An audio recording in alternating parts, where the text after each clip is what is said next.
lab number 4, the last lab where you have to identify things, and then come more labs, and well, we'll worry about those later. But lab number 4 is Metamorphic Rock Identification.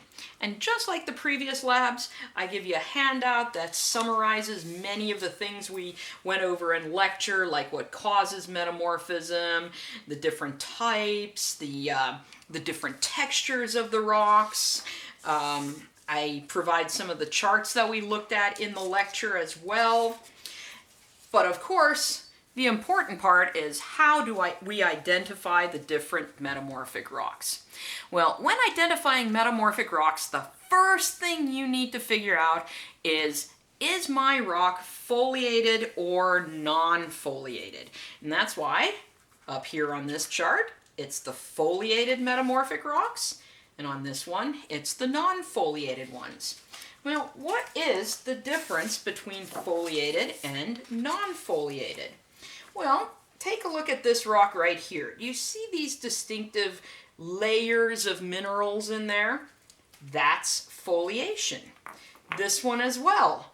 There's these distinctive layers present in that rock. So those are foliated metamorphic rocks. And if you have a foliated metamorphic rock, after you figure that part out, now we follow these steps. You need to figure out the rock's texture. Is it fine-grained or medium to coarse-grained? Well, when we're talking about fine-grained, that's something like this. This is foliated. Notice it's very flat. There are layers in there, but when you look at it, you can't see any of the individual little mineral crystals. That's fine-grained. In this particular one, you can see some of those different little mineral crystals. These happen to be little garnets in there. So this would be medium to coarse-grained. So if we were identifying this rock, what we would do is we'd say, all right, we have something that's medium to coarse-grained, so it's in this part of the chart, and then we would read the descriptions. Schistosity, foliation created by the alignment of visible crystals. Gneissic, you have layers of distinct light and dark minerals.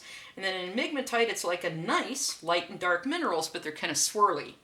Well, these aren't distinctive light and dark layers. That's what this is, right? Lighter pink, darker black. So this is going to be what we call a schist. And so that's what we're going to look at there, is figure out that it's foliated, look at the grain size in there, and then follow the descriptions to get to the type of rock that you have. Now, when it comes to the non-foliated ones, again, you're going to have to take a look at whether it is fine-grained or medium to coarse-grained. Again, fine-grained, non-foliated would be like this particular rock right here. I can't really see any of the little crystals in there, but there's no layering in there either. So that would be a fine-grained, non-foliated. This would be more of a coarse-grained, non-foliated. If I move it around, I can see those little crystals looking at me. This one, you can see some of the different little mineral crystals in it as well. And so what you would do next, you'd say, okay, if it is medium to coarse-grained, we move down here and we read some of the different descriptions. Like if it's made from calcite, it reacts to acid. If it's made from quartz, it can scratch glass. You have two different green rocks that you might run into. You might run into greenstone, which is chlorite and some green amphiboles, or you might run into serpentinite. Well, serpentinite and serpentinite and greenstone do look different. This is serpentinite. We have slightly more elongate green minerals in there. This is greenstone. They're not really quite as long and like wavy in there. So those are some of your coarse-grained, non-foliated minerals, or metamorphic rocks. So if we come back to this one right here, I can see some of the different crystals in there.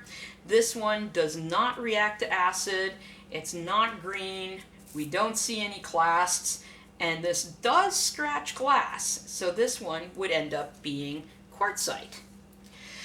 Now, one thing to pay attention to when you're identifying things like this is marble, this is quartzite, and even though my samples, the marble is white and the quartzite is kind of pink, these rocks come in various different colors. I've seen green marble, I've seen black quartzite, so don't rely on color in identifying those. Definitely do those tests of can they scratch glass, can they react to acid, and things like that to help you tell these different rocks apart. Have fun with the metamorphic rocks, and as always, let me know if you have any questions.